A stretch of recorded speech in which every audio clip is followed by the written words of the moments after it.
उस तालिबान की जो महिलाओं के अस्तित्व से इस कदर घबरा गया है कि वो महिलाओं का अधिकारों का हनन कर रहा है, उन्हें घरों में कैद करके रखने को मजबूर है। तालिबान ने कह दिया कि घर ऐसे बने जिनमें खिड़कियां ना हो। रिपोर्ट देखिए।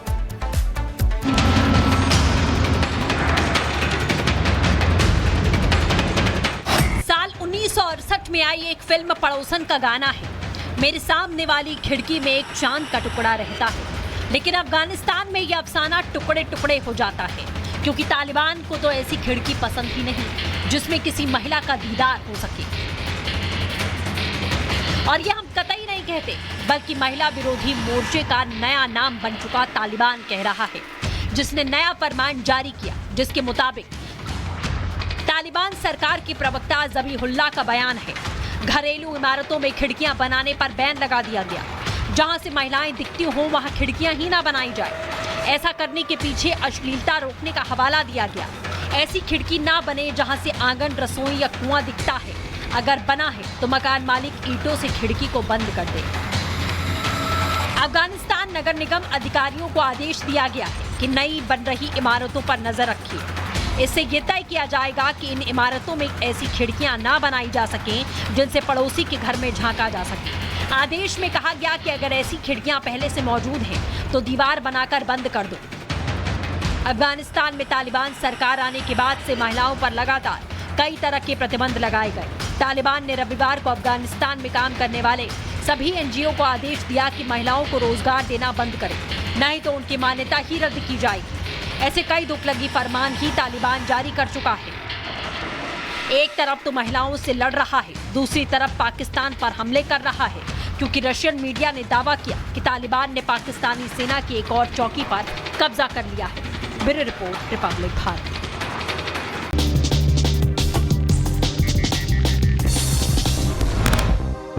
इसरो ने सफलतापूर्वक लॉन्च किया मिशन स्पेडेक्स।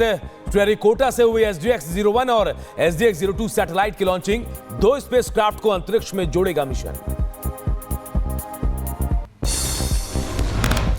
संभल से दिल दहला देने वाली घटना सामने आई। बीजेपी स्टिकर लगी गाड़ी ने बाइक सवार को मारी टक्कर।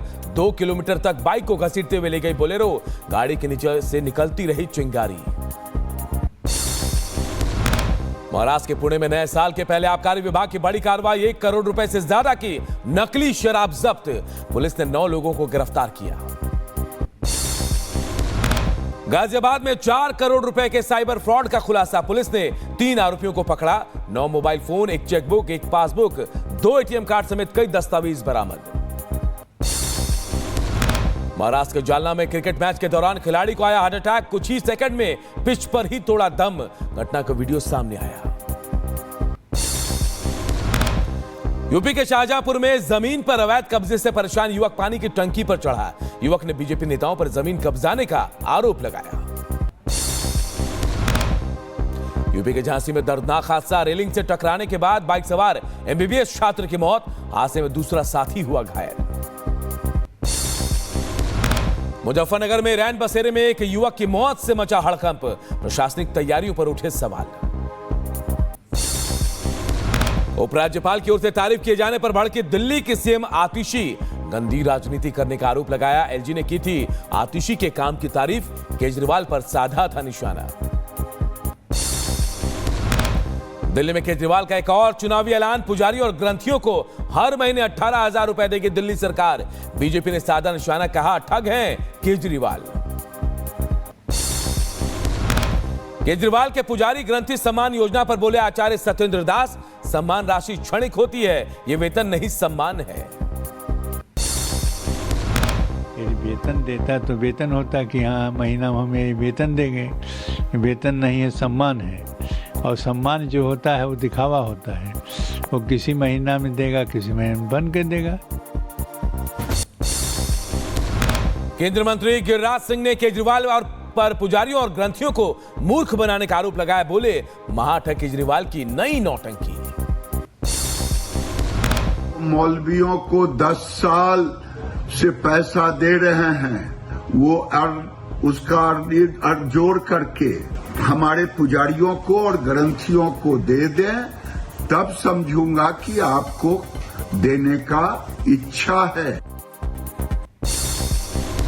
केंद्रीय मंत्री हरदीप पुरी ने केजरीवाल पर साधा निशाना, बोले ऐसा कोई सगा नहीं जिसको केजरीवाल ने ठगा नहीं।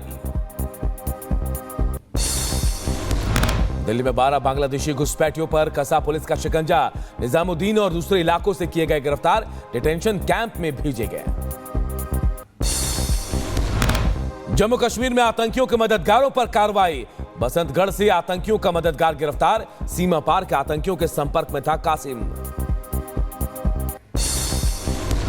बिहार में बीपीएससी छात्रों के प्रदर्शन को लेकर सियासत तेज, पीके ने दिया 48 घंटे का अल्टीमेटम, बोले सरकार छात्रों की मांगों को पूरा करे नहीं तो आंदोलन तेज करने पर हम लोग मजबूर होंगे। बीपीएससी अभ्यर्थियों के प्रदर्शन पर बिहार के शिक्षा मंत्री सुनील कुमार का बयान, बोले जांच के बाद आयोग उचित फैसला लेगा। इसमें कमीशन इसको गहराई से जांच करेगा और जो भी उचित निर्णय होगा उस समय आपको, और जो यात्रा हो रही है उस जिस तरह से लोग हमारे पक्ष में, माननीय मुख्यमंत्री जी के पक्ष में सभी तरफ आ रहे हैं। बीपीएससी एग्जाम पर छात्रों के बवाल के बीच सीएम नीतीश कुमार लौटे पटना, दिल्ली में पीएम मोदी और नड्डा से नहीं की मुलाकात। बीपीएससी परीक्षार्थियों ने मुख्य सचिव से मुलाकात की, मुलाकात के बाद डेलीगेट के सदस्यों ने कहा मुख्य सचिव ने हमारी मांगे सुनी है लेकिन अभी तक कोई फैसला नहीं हुआ है, जब तक सरकार फैसला नहीं लेती है आंदोलन जारी रहेगा। यूपी के शामली में रालोद विधायक अशरफ अली के किले पर राजपूत समाज ने दावा किया, पुरातत्व विभाग ने मंगाई रिपोर्ट, मुख्यमंत्री और पुरातत्व विभाग से मनहार खेड़ा किले के संरक्षण करने की मांग की गई। संभल में बावड़ी की खुदाई जारी, खुदाई के दौरान दूसरा फ्लोर आया नजर, कश्यप समाज ने मस्जिद के सामने माता का मंदिर होने का किया दावा। यूपी के मुरादाबाद में गौरी शंकर मंदिर का होगा कायाकल्प, नगर निगम करेगा मंदिर का सौंदर्यीकरण। 44 साल बाद गौरी शंकर मंदिर का दरवाजा खुला, खंडित मिली शिव परिवार की मूर्तियां। महाकुंभ में काशी विश्वनाथ धाम के तर्ज पर शिवलिंग का हो रहा है निर्माण। काशी विश्वनाथ धाम के 108 फीट की प्रकृति बनाई जा रही है, मॉडल में 3 प्रवेश द्वार और 10 शिखर बनाए जाएंगे। महाकुंभ के लिए रेलवे की खास तैयारियां, 13,000 से ज्यादा ट्रेनें चलेंगी। रेलवे स्टेशन पर श्रद्धालुओं के लिए किए गए इंतजाम, महाकुंभ रेल सेवा 2025 ऐप और वेब पोर्टल शुरू किया गया।